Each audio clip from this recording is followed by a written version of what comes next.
Yo, yo, yo, yo, yo, yo, yo. Welcome to the Lab Science Podcast, episode 35. It's your boy, Professor SentZ. Yeah, I'm lean automatic. What's good, boy? How are you today? I'm cooling, man. Got the sun shining in my face right now, but, you know, winter's coming, so. Is it sunny in New York right now? Weather. It's sunny, right? It's like overcast, but the sun's out. Oh, that's what's up. I feel like we've been getting like rain for the past couple of days on my side of the coast. I mean, I'm in Northern California, so it's rainier up here, but it actually looks like the Bay out here right now. That's funny. Nice heavy fog. I love that weather, man. Like hoodie weather, but warm enough to like turn up and take your clothes off and shit. That's the best shit. Exactly. It's good times. I feel like I owe you a thank you, man. I didn't talk about this before we started recording, but I owe you a thank you. I was listening to our episode where we were talking about splice. Yeah. And like splice being just like sampling. You know what I mean? Mm-hmm. And it's such a little like simple statement, but this is why it's so important to like build with people and talk about music. When I thought about it that way, it kind of fucked my head up and I was like, oh, damn it. That makes so much sense. I was like mad. I was like, son of a bitch. I'm back to using splice again. Pretty fucking much. But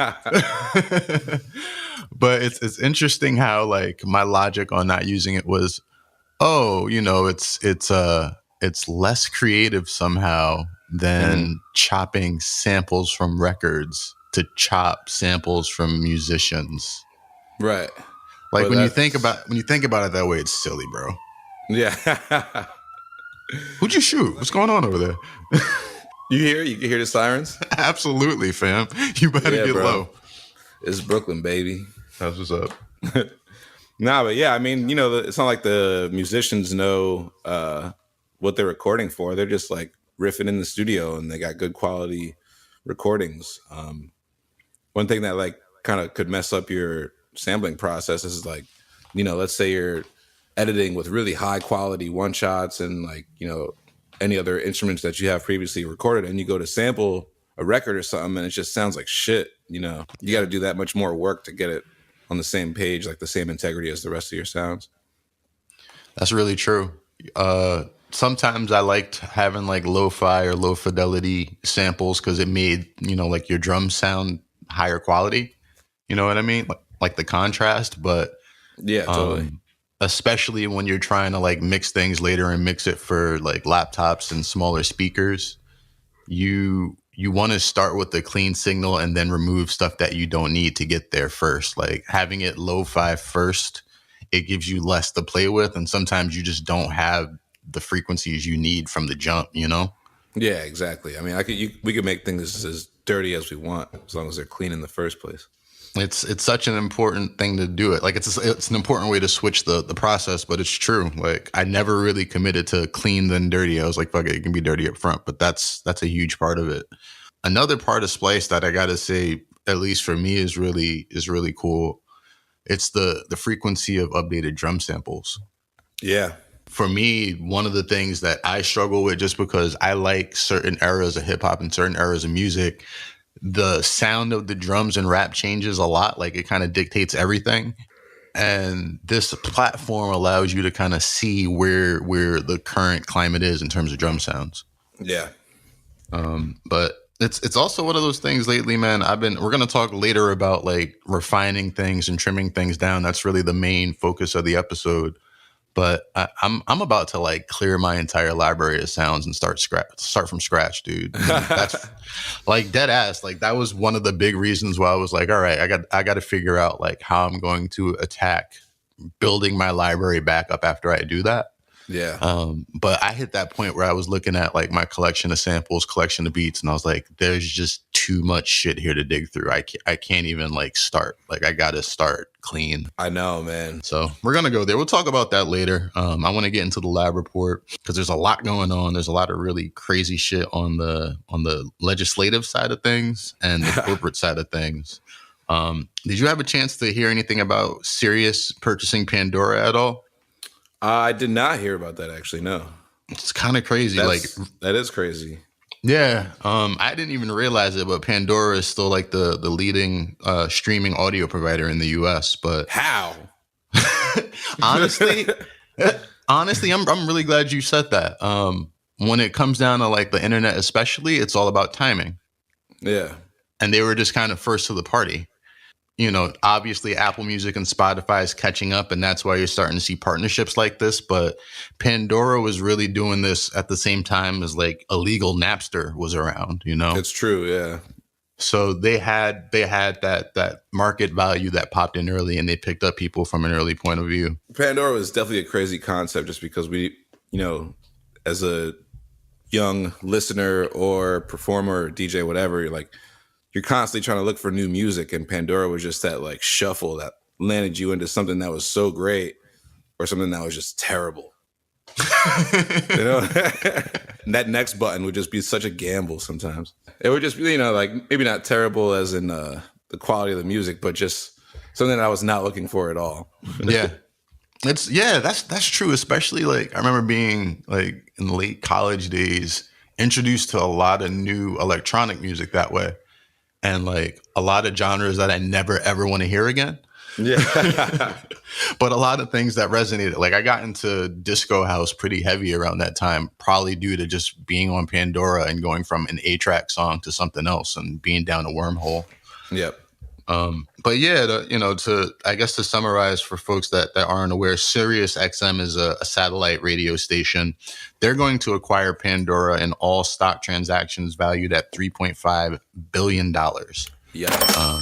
It's crazy. The combined companies are going to create basically the world's largest audio entertainment company, which was surprising to me. Like I thought that would be Spotify or Apple Music, but you're looking at about 129 million users when you combine these two companies. Sirius and Pandora. Yeah. Does that mean Sirius, Pandora? Well, Pandora already kind of like, it's enabled in most like cars nowadays, and like, certain Bluetooth radios and things like that. You can kind of access Pandora from. But does this mean Pandora is going to have like a legitimate radio station? that's where I think they have a lot of opportunity to really excel. Pandora, like we said, has been running the internet. Conversely, Sirius has been running the streaming car radio market, and that's a big one. So if they're now all one and the same, yeah, you're absolutely right. And where they really offer to benefit from each other is data and analytics. If you've got all this information coming from Pandora about what artists people like, you can then push this over to Sirius to the drivers who normally get dated music, and vice versa. They bought the scrolls, the Pandora scrolls. Oblivion Pandora edition. Yeah, bro, it's weird. It's funny because traditional radio kind of like missed the opportunity to work with both of these parties. Like, they should have worked with Sirius or they should have worked with Pandora, and now they're kind of being boxed out of the equation and losing more and more listeners in the car. Pandora was trying to get listeners in the car. Sirius was trying to get listeners outside of the car. This shit just makes sense. Yeah, man. That's actually a huge deal. Yeah. It's also big considering the timing of everything. We were talking about the Music Modernization Act, and this was a big catalyst for that change. Basically, we had a situation where artists who put out music before 72 were being played on Sirius and they weren't getting paid for it. This law change now fixes that. So it's interesting to see Sirius say, hey, we're about to have to pay out a lot of money. Let's start to future proof. Let's start to work with other companies to make sure we have long-term investments to pay this money out. Hell yeah. The big rumor right now is that the next step is them buying Live Nation. I thought Live Nation was doing all the buying. Right? It's so crazy to chase the money, man. Like, yeah. I thought the same thing. I thought about like Live Nation being purchased, and I was like, that's fucking weird. And I kind of chased the cash, and they were already purchased by Ticketmaster. Like, they're not even a private entity. Oh, Live Nation? Yeah. Yeah, and they also own like most of the venues out here now. Mm-hmm. Or they run them at least. And at the very least, like that, it goes back to radio and why this is such a huge missed opportunity for traditional radio. If these guys link up with Live Nation and now run all of the concert venues and box out traditional radio from that too, they're about to run the game, bro. Yeah, man. It's fucking interesting. Howard Stern had a great foresight there. Yeah. I think there's some takeaways for artists when you think about this. The first one is pretty obvious. Publish your shit to Pandora. Yeah, straight up. So everybody goes to Apple, Spotify, Tidal, and that's it. And like a lot of these streaming platforms will make you pay $1 or $2 more for Pandora. Do it. I think DistroKid includes it for free as an option. Definitely take advantage of it. Definitely put your Pandora links up, because it's going to be a publishing platform that you can monetize a lot from. And I want to see how this works with Sirius too. I really do think you're going to start to see a way for like internet streams via Pandora to get pushed to radio. And we haven't seen that yet. Yeah. That's crazy. Yeah, for real, bro. The other thing is make relationships in all the outlets that you can. Again, we thought Spotify, Apple, Tidal. And if you haven't done any work in the Pandora world, if you haven't been publishing the Pandora, look how things change in a few months. You know what I mean? Like, it just makes sense to spread your shit out as much as possible. This is why I like DistroKid so much. Are you still using them, by the way? Yeah, actually, I'm going to be releasing some new stuff pretty soon through them for sure. Have all the recent releases been out through DistroKid? Yeah, everything I've put out, the last EP and the last single, has been through DistroKid. That's dope. I've noticed like just an overall cleanliness in the brand, and a lot of that comes from the way they do their links. Absolutely, yeah. It'll be cool in I think like 90 days or something like that to see how the analytics come back, because you've been doing a real good social campaign on the releases so far. Yeah, thank you. Yeah, we should talk. Of course, I ain't doing the work, nigga. Shit. Nah, DistroKid is the shit. Yeah, I definitely like it a lot.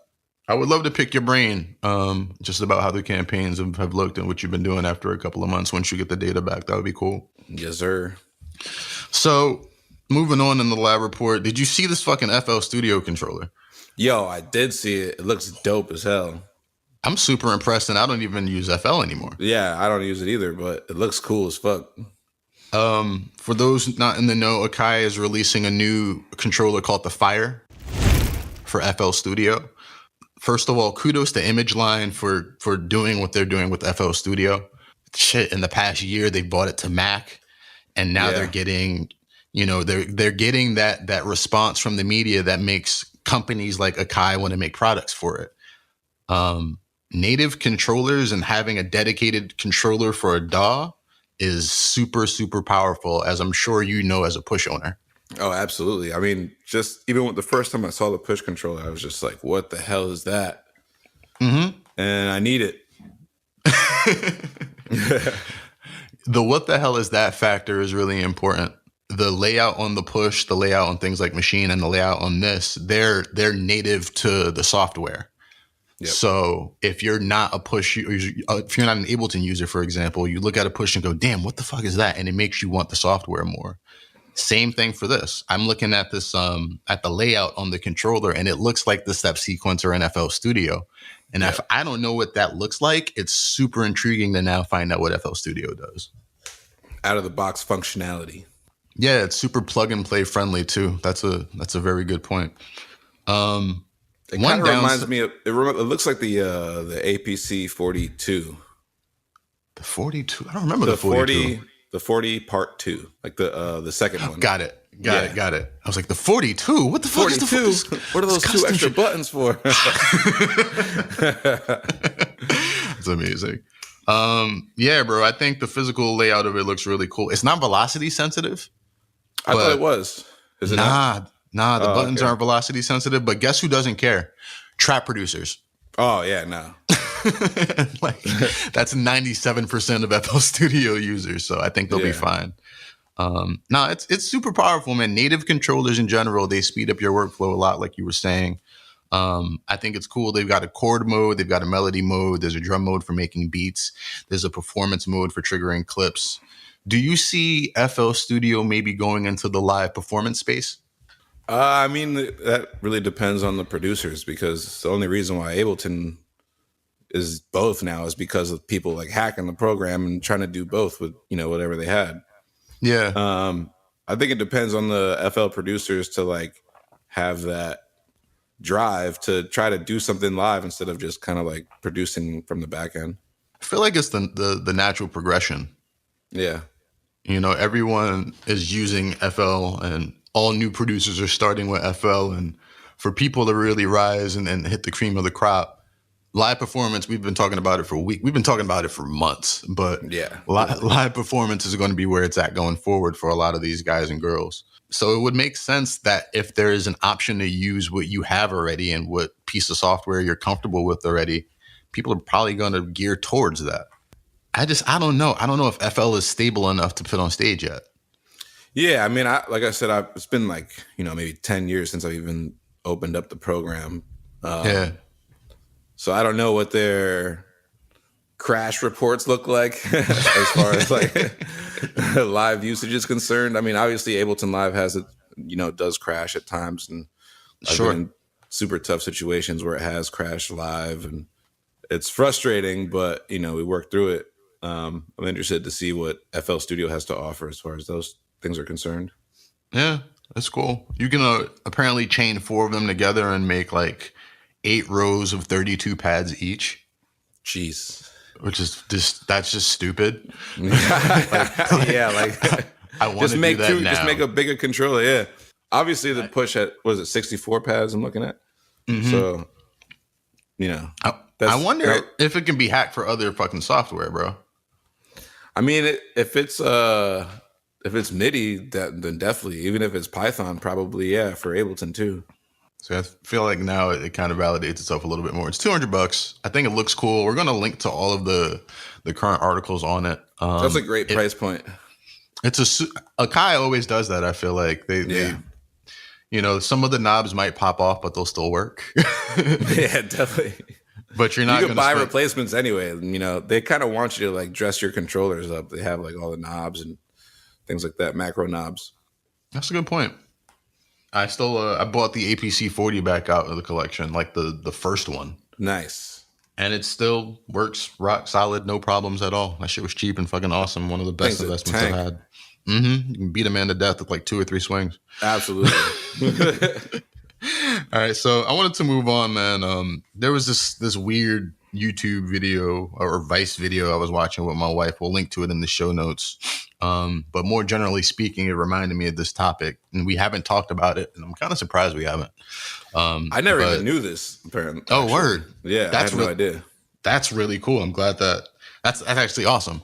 Because I feel like a lot of people don't talk about it, but if you go back a few months, there was talk of a ban of hip hop in China. That sentence already is what the fuck. I'll link again to the Vice report and video in the show notes. It might make sense to take a look at those and come back, maybe not. But long story short, there was a show that was kind of similar to American Idol called Rap of China, and things go super viral like they do. It made hip hop culture a huge thing. It put it in front of millions and millions of people. And I think they said it was like 3.5 billion views for like the performance that, kind of got them banned or whatever. Jesus Christ. Yeah. So there's talks that a lot of things got them banned. There's a performance in particular that was one of the reasons. There was also talks of one of the stars like sleeping with the wife of some really high representative in government. There's a bunch of like craziness surrounding the show, as you should expect. It's entertainment. Like, yeah, that's what happens, right? But long story short, because of this massive rise of popularity and hip hop culture being on TV, hip hop was banned, and hip hop tattoos were banned from being on television. Anything rap. If you rapping, you would dub. Well, it was super vague, and initially that meant the show's gone, and any rappers that are on radio and TV are gone, whatever. But then you fast forward a bit, and the show is booked again for a new season, and it returns with artists that don't have tattoos, that are now only able to rap about positive things and patriotic themes. Yep. And that's wild. It's fucking crazy. That's the opposite of what hip hop is. Yeah, that's the first thing that we should probably talk about. When you talk about adopting this music and then making it, I guess, the loudspeaker for the government and the loudspeaker for forced positivity. Yeah. It's the opposite of what it was made for. Right. But it also like it made me And I'm sure the legalities of this are going to be ongoing and probably change because this shit is just too weird to not. But it just made me frustrated at yet another example of a country outside of the States realizing the power of weaponizing hip hop music that we don't. Right. I feel like there's a lot of shit that we need to change in house that we could use hip hop as a vehicle to, and it just doesn't happen here. Not at all. I mean, I did watch that Vice video. And there was a section where, you know, the government was kind of like giving the rapper like backlash for the things that he was writing about. And he happened to be writing about like, you know, almost typical stuff now, like drugs, girls, and like just material things and things that you kind of stereotypically associate with hip hop, but aren't necessarily like what define hip hop. Yeah. And he actually came out with a statement, an apology in response to them throwing shade at him for what he was saying. And his response was that he was sorry. He had just been kind of like, what do you say? He'd been like influenced by black music, is what he said. Yeah. Which like, I was like, oh man, this is, everybody wants to be a nigga until it's they time a nigga to be a nigga. It's like, geez, wow. It's like, oh, nah, my bad. I've been hanging out with all these black folks, and this shit just got me all fucked up. That's like if I walked outside and started like kicking people in the face, and the cops came up like, bro, what are you doing? I'm like, I'm sorry, I'm heavily influenced by Bruce Lee.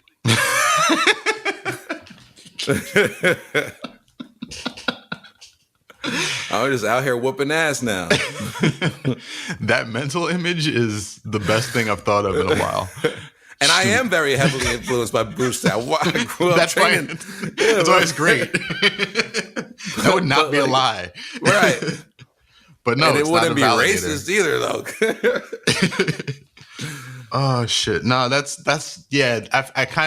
I think I intentionally forgot about that part of the interview because it was really frustrating to hear that too. Yeah, it's just, I mean, I understand what he's trying to say. It's just maybe like the way they put it out there was kind of like, wow, that was really sharp.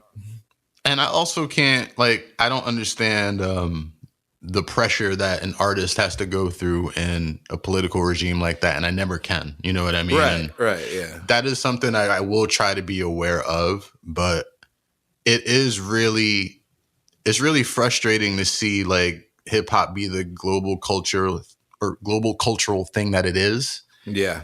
When it hits points like this, like when I see Freddie Gibbs go through what he went through out of the States, and everyone is quick to just be like, oh, well, it's just, you know, some nigga doing nigga shit. Or product of some nigga shit. Like it's really frustrating for sure. And if you a rapper, own up to it. Don't like no one told you to write about what you're writing about. Dipset ain't put crack in your hands. Like for real. Hov did that so bro. You ain't have to go through that. Yeah, don't throw this on us. You did that. For real. Like you can't preach some shit and then when it comes back around to haunt you, blame somebody else for it. You as an artist do have to own up to, like, people hide behind it being for play too quick. Yeah. And it's not always for play. And then when shit gets real, you can't cop out afterwards. You can't have it both ways. Right. And it also makes, you know, the people who are throwing them shade, like the government, whoever it was, they're not going to take hip hop or rap as seriously anymore. They're going to say, oh, these people, they're treating it like it's like, you know, some sort of demonic force or something that possesses them that needs to be cast out. So now you're looking at this dude talking about like, oh, this happened because this influenced me. But really, you sought out that influence. There's nobody in Harlem right now or Brooklyn or the Bronx or anywhere, you know, in America for that fact, who's trying to force a dude in China or influence a dude in China to write about gangbanging and drugs and things like that. Somewhere Tekashi 6ix9ine is like, nigga, I am. Yeah. I think Tekashi in the hospital right now. He just got in a car accident or some shit. Did he really? I think he was riding like ATVs in the desert in Dubai. Yo, Tekashi's like a Marvel superhero and villain. Like every week there's a new theme. It's like, oh, I got Tekashi in jail this week. Tekashi in the hospital this week. He's in the old folks home this week. He's at the carnival this week. And you Always know good, his man. outfit was crazy. Oh, absolutely. You man got the old school Italian fila on deck. Always. I really do like his music. I can't front. I do I'm a too, fan. actually. Yeah. I'm a fucking fan. I like his energy a lot. It reminds me of Onyx. I know a lot of people say that, but it is kind of true. Nah, he lit, and he's a nice dude. No word. Yeah. Just fucking Spanish ass niggas all know each other in Brooklyn. Graham Avenue gang. Man. I wanted to, we're going to move on to talk about minimizing to maximize in a minute, but I wanted to quickly, talk about a lab technique. I feel like we haven't been giving that many tangible takeaways to producers. I want to make sure folks stay inspired throughout their week. Yeah. Something I really got from you, bro, to be honest. I want to talk about sampling yourself. Yeah, resampling. Hell yeah. Resampling is super important. I know I talked about, I'm going to clean out my library, and the last step in doing that is listening to all this old work, seeing what I can keep, seeing what I can turn into something else. I think it's something that needs to be a regular occurrence that you have to proactively plan for, man. Yeah.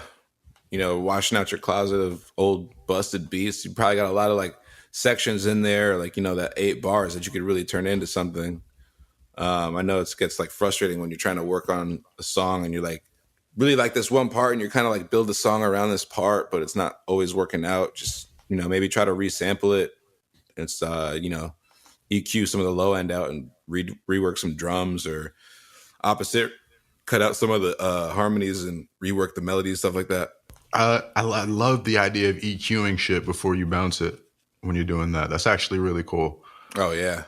It's all about limitations, like kind of refined limitations. I think, especially nowadays, going back to like, I swear to God, you turned me from hating Splice into like their number one endorser.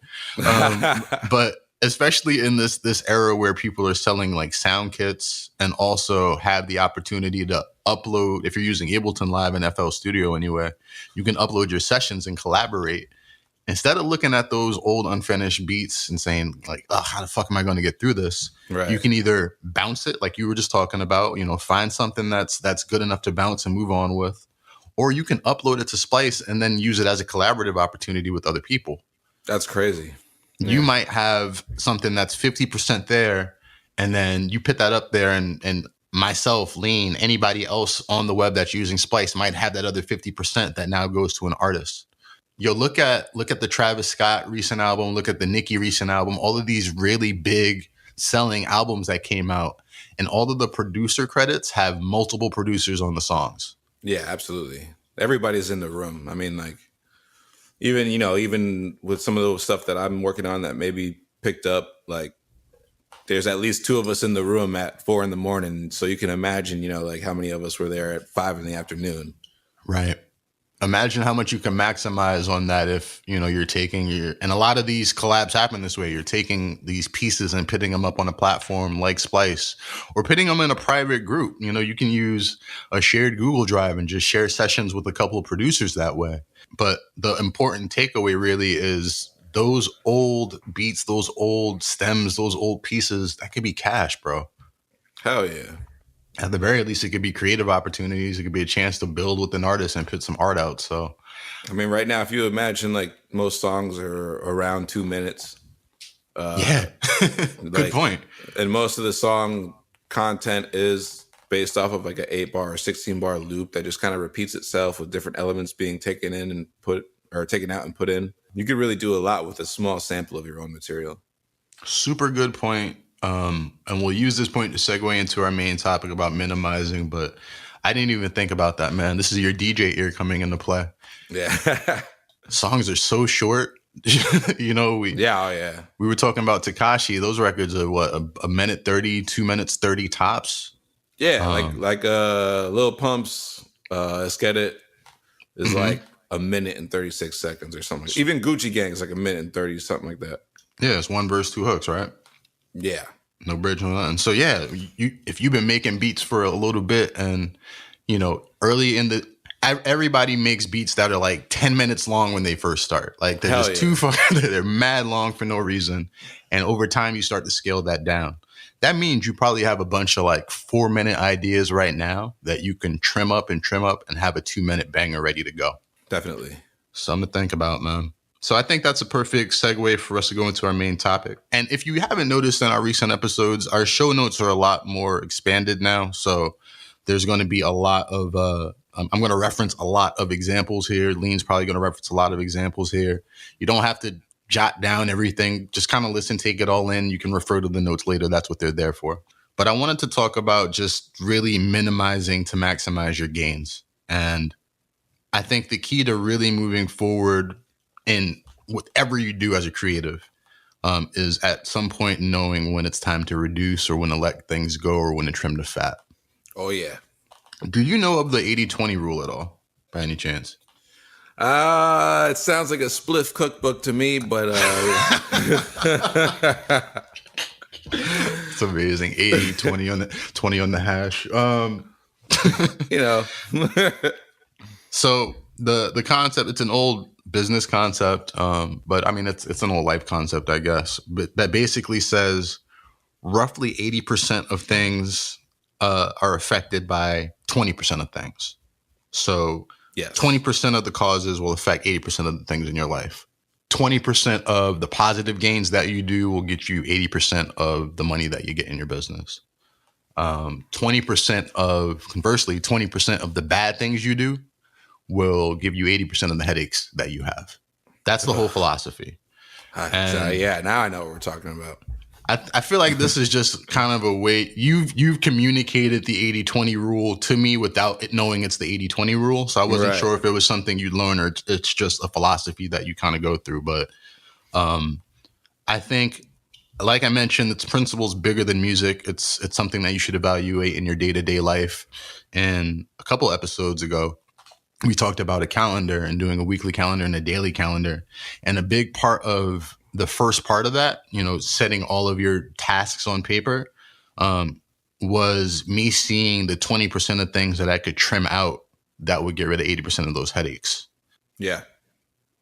And I think we're so quick to pile things onto our plate or try to pile things onto our plate when we're trying to fix a problem. And that's usually not helpful. I wrote this article for DJ Booth about spending less on gear.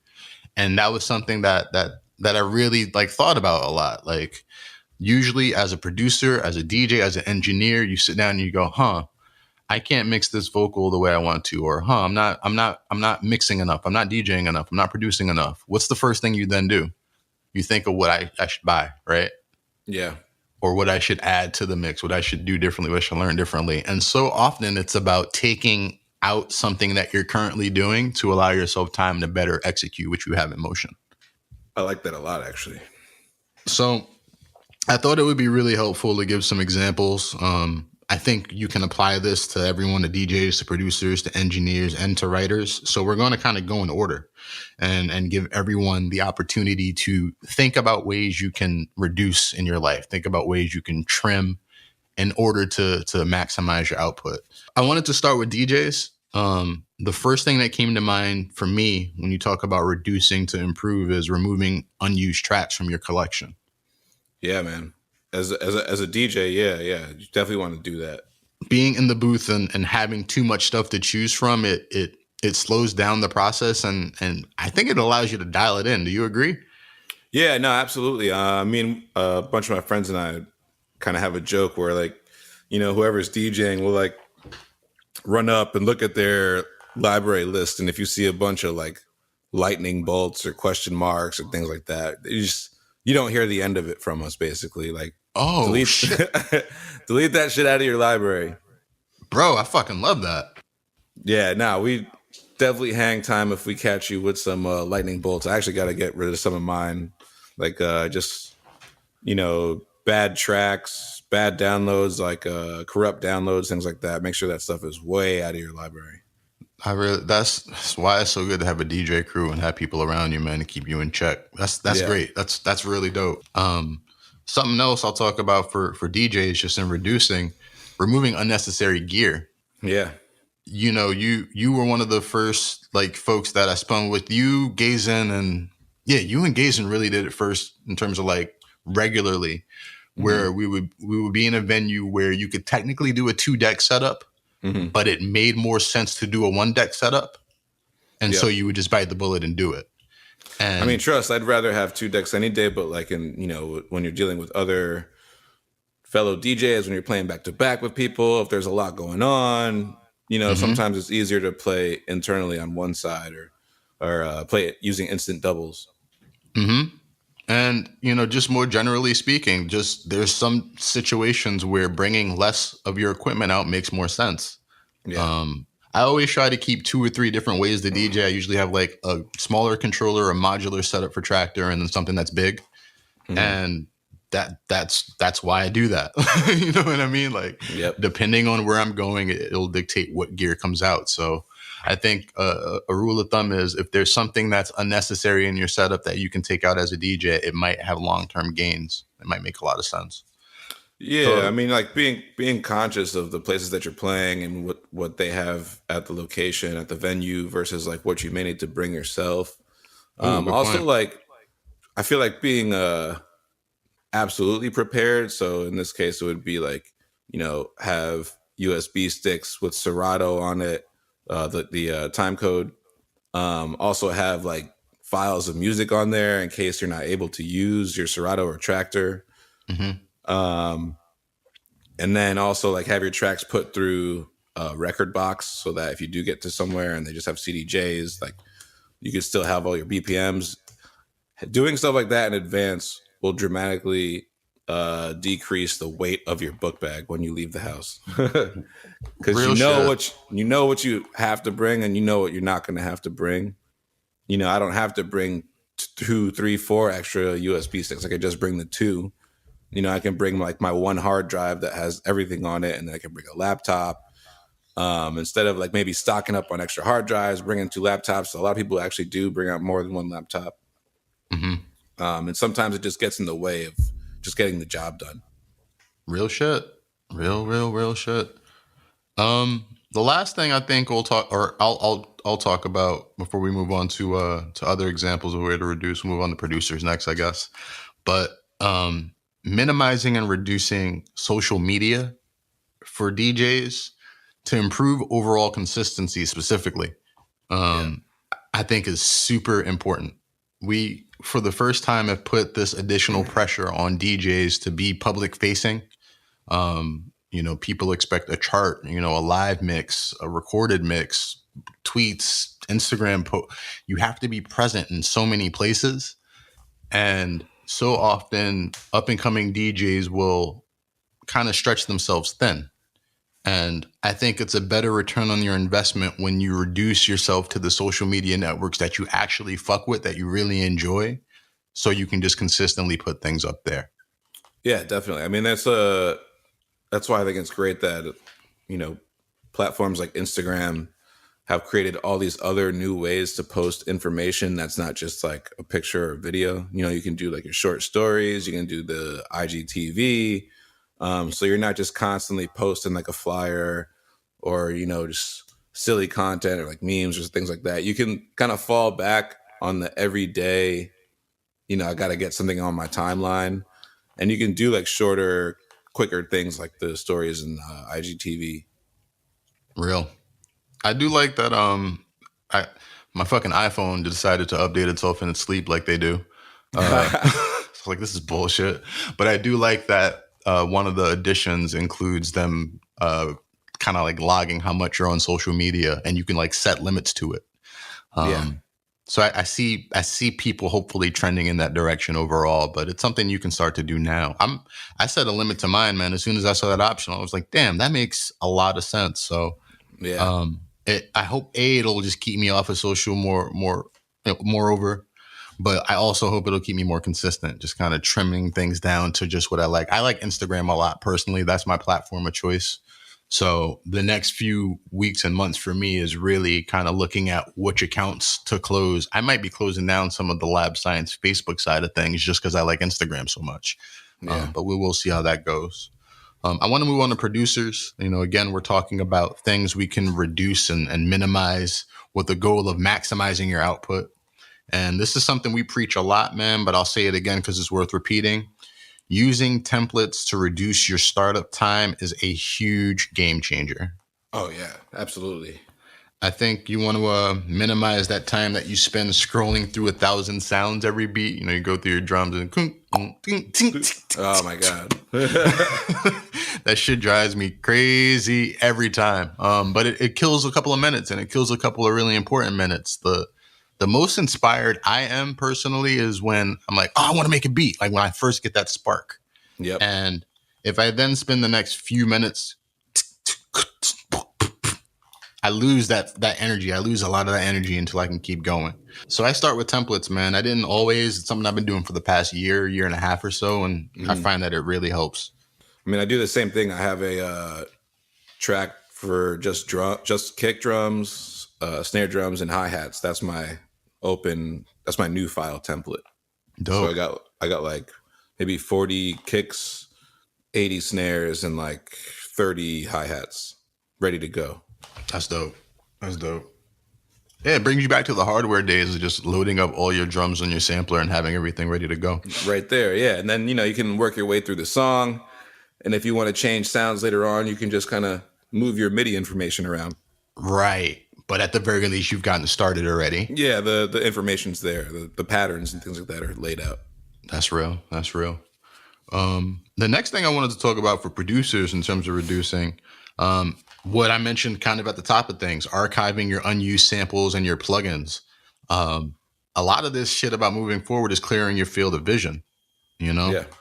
I had too much shit to choose from. Like it was easy for me to put together. This is a perfect example. It was easy for me to put together the iOS drum kit because I just used my phone. I just used this limited thing that had set limitations. I had a small amount of items to work with. And as a result, it was fast, but it was also efficient. Yep. I don't think I've done a drum kit for lab science from the drums of my computer ever. That's crazy. And that's because there's just too much. Like there's just too much of that shit to prune in through. I don't know where to get started. It's not a helpful situation. So if you find yourself like with everything that you think you need and still not putting shit out, you might have too much. Yeah. And I mean, like I update my templates too. When I get new drum racks and things like that, I'll swap drum sounds out. 100%. Kind of like what we were saying earlier, the quality of the audio changes for producers as time goes by. Like we get better sounding things or more interesting sounding elements. So it's 100%. Important to like, update, like skim down, but like keep that small list updated, I think. 100%. Yeah, that's a really important thing that I didn't mention. I think people hear template and they're like, fuck, man, I don't want to get stuck into one creative flow and never be able to change. Templates always evolve. Yeah, no, you got to change them up. The way I do my template sessions, I have a drum rack, an Ableton drum rack. I use push. So you've got 64 pads, and I dedicate 16 pads to kicks, 16 to snares, 16 to hats, and 16s to percussion. And that template updates every couple of weeks. I'll get tired of some drum sounds and I'll swap some in and out. Yep. I'll do that during a dedicated day where I'm not making a beat or a dedicated time where I'm not making a beat, so it doesn't interfere with that. But I always have this drum rack that's ready to go and it's loaded up with sounds that I like. And honestly, that's why I'm really excited about Splice. Like I'll just literally just be swapping out that drum rack and not have to worry about digging into folders for my next couple of beats. Yep, just grabbing new sounds. Mm-hmm. Cool. So the last thing we'll talk about for producers in terms of reducing, it's the other thing that I'm doing, minimizing those unfinished projects. Going back to old sessions rather than starting new ones. You probably have too many beats on your computer right now if you're listening to this podcast. Yeah. Keep it real. Just keep it above. If you love music this much, you're in fucking Ableton shit and all this stuff, you probably have mad beats on your computer, a bunch that you haven't finished. And it's time to minimize that before you move forward. Like, why make another one if you've got 10 that are almost done? Yep. It doesn't make sense. So go back, finish them up. If you're not going to finish them up, send them off to another producer to collaborate with. Use a platform like Splice, post online. Yo, I got Fruity Loop sessions. I got Ableton sessions. Who wants to collab? I promise you there's going to be tons of new producers that are down to do that. And you might make some really cool shit and some cool friends. Fun to do. So my recording engineers, a lot of y'all know about reducing. That's the name of the game when you mix, just reducing as much as you can. But we'll talk about 3 core elements. The first is reducing the time that you spend setting things up by using mix and channel strip templates. That's everything to me right now. Mix templates are freaking huge, man. I didn't use them for most of my life. I gotta be honest. But especially now that a lot of rap vocals and rap sessions, especially, you're seeing a lot of the same things. It just saves so much time, to have vocal buses set up, to have certain plugins like auto tune set up, certain compressors that I know I'm going to use, the Slate Digital collection loaded up.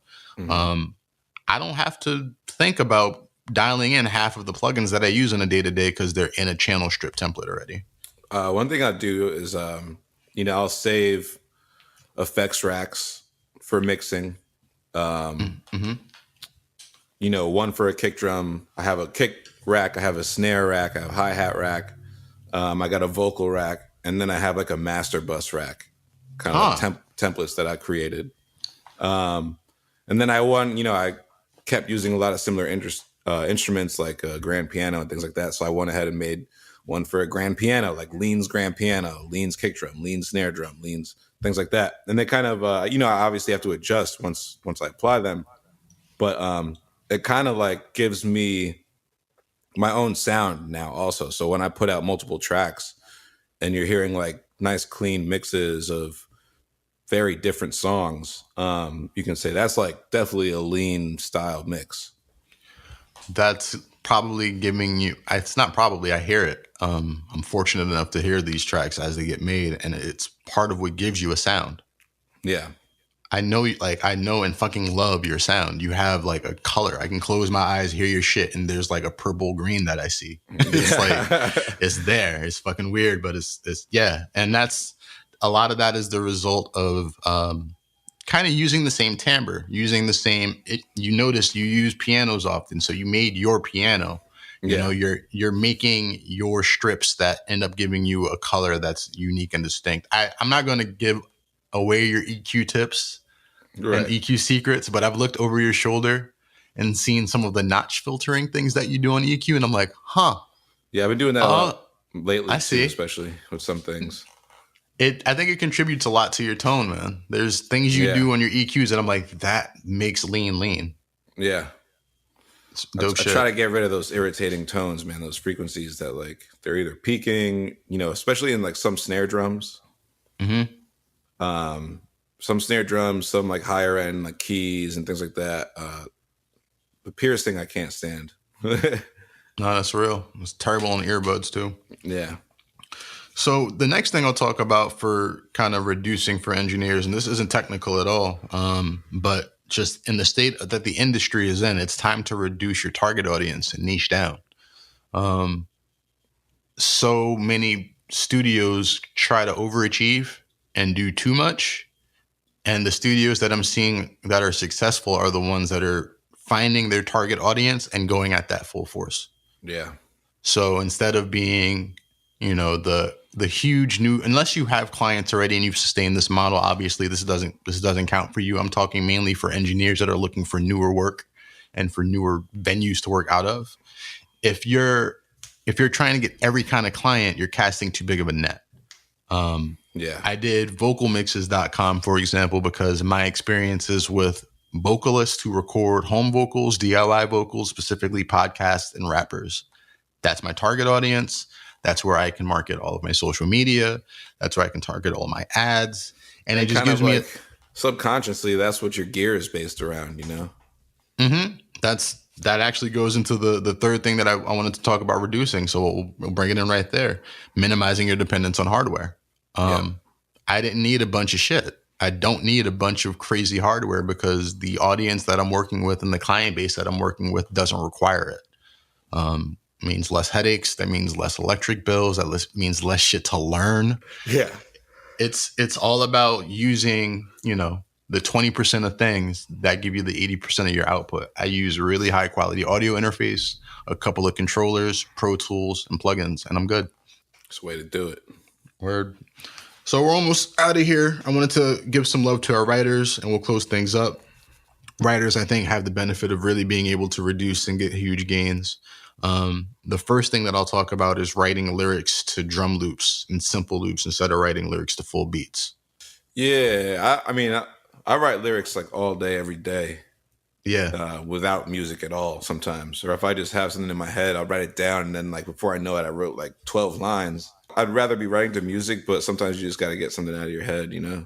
Oh, so you do prefer to write to music, but you just have it come in all the time, so you got to get it out type shit. Yeah, if I'm like on the subway or something, I'll just start writing in my notepad on my phone. Got it. Or I'll be listening to like, someone else's beats or something like that. And I know that it has kind of the same bounce as something I would want to record to. Yeah. So I'll try to come up with like, patterns and rhyme schemes and stuff like that based off of similar material. That's dope. I like that idea of starting with even the idea of a different song or a piece of a different song and just using that as a reference and going from there. Yeah. But yeah, especially as producer and writers are hybrids, and especially as you can communicate an idea to a producer to have them finish it, I think it makes sense to start writing lyrics as early in the process as you can, because then you can cater the rest of the music around the lyrics. Yeah. Kendrick, for his recent work, has been writing to drums. You know what I mean? And I think then that allows the producers to hear what he does and go, oh, that's interesting. They feed off of that, and then they do something different. That might go back and forth a couple of times, but it starts with you, instead of waiting until you get this fully fleshed out beat from somebody that's mixed and mastered. Fuck that. Like, pull up GarageBand, pull up a basic piece of software and get yourself a loop. Go to the piano and write some chords. Get a metronome. Get a metronome, write to a click track. Like, the more you get comfortable with writing to less, the more you can write anywhere. You can like do what Lean does and write on the fucking train as soon as an idea hits your head. So the second thing we'll talk about in terms of reducing for writers, for songwriters, rappers, MCs, whatever, I think in this day especially, it's time to use as little syllables per line as possible, as few, line or syllables in the hook as possible. Yeah. The attention span of folks just ain't what it used to be. I don't think Jay Electronica and Mos Def, as much as I love those dudes, I don't think they'd have an easy time in today's market. No. And I call them students. A lot of people don't even know who Wu-Tang is anymore. Like, they're so crazy to me. I'm getting pissed off at searching Wu-Tang Forever in iTunes and other shit showing up. Yeah, yeah. For a while, that Drake shit showed up, and I was like, that's fucking annoying. And this then is weird. The algorithms fixed it, I guess. Now Logic shit is showing up. Wu-Tang Forever is Wu-Tang Forever. Like, that's by definition. Yeah. It's fucking frustrating. I forgot what we were talking about. It just really pissed me off. Less syllables, less shit per line. Like, the general audience reading level in the US is something like second grade now. Like, we're just not doing good with words generally. But as sad as that but they killing it in China. But they killing it everywhere else in the world, man. China got it. Word. But it also goes back to like the legendary songwriters. You go to the Joni Mitchells, you go to, the traditional American writers. They did a lot with a little. So I do think that there is a challenge in keeping things simple. I think you do a really good job at saying a lot with a little. Yeah, I definitely used to write. I mean, like, I grew up listening to like lyricists and being a lyricist and writing lyrics like a lyricist. So it did take me a while to kind of like, even if I write, I usually do write more than I end up actually using. So I'll probably write like, 60, 100 lines or something like that and use like 20 of them. And then even from there, take out some of the, less meaningful words. Just reduce the amount of throwaway words, like filler words that kind of don't need to be there. That's dope. Yeah, I mean, it might have been Rakim. I think it is Rakim, who writes like lines down the page. So he segments downwards. The timing of it. Yeah, yeah. And like, I just picture like kind of that process mentally when I'm trying to write sometimes. Like, how can I make there be as little in each of those bars as possible if I'm writing that kind of record? Something to think about, something to throw out there if you're having a difficult time making records that pop. Last thing we'll talk about, we'll close things up. Give yourself a reduced time limit when you're writing songs that's a little bit shorter. than you normally take when you're writing your song. So if you normally take an hour to write lyrics, give yourself a hard 45 minutes and then record it. Whatever you get down to after that 45, just fucking record it. I find that having the infinite amount of time to write might be counterintuitive depending on the type of writer that you are. Nah, definitely. Especially when, you don't really know what it's going to sound like until you start laying things down. And a lot of today's music is based more off the tone of these people's voices versus just like what they're saying. So you look at someone, look at the whole mumble rap era. You had no idea what they were talking about, but it felt cool like when they were saying it a lot of times, you know what I mean? So 100%. Whether you think it's a good thing or a bad thing, it sells, and you kind of have to adapt. It also, you make a good point, even if take like the selling side of it out of the equation, you don't know the sound of things until you get them recorded. So if you write like 100 bars and then you go record and it sounds terrible and you go from the first 4 bars and go, oh no, this isn't it. Like, this isn't a flow for me. This isn't a cadence. Sometimes you have those moments where you start to track it and you're like, nah, this isn't the song for me. Do you feel like an asshole when you're trying to say all these words in one line? Like, and so it's always good to give it a test run, at least. Giving yourself that time limit and then recording it and seeing where the fuck you're at.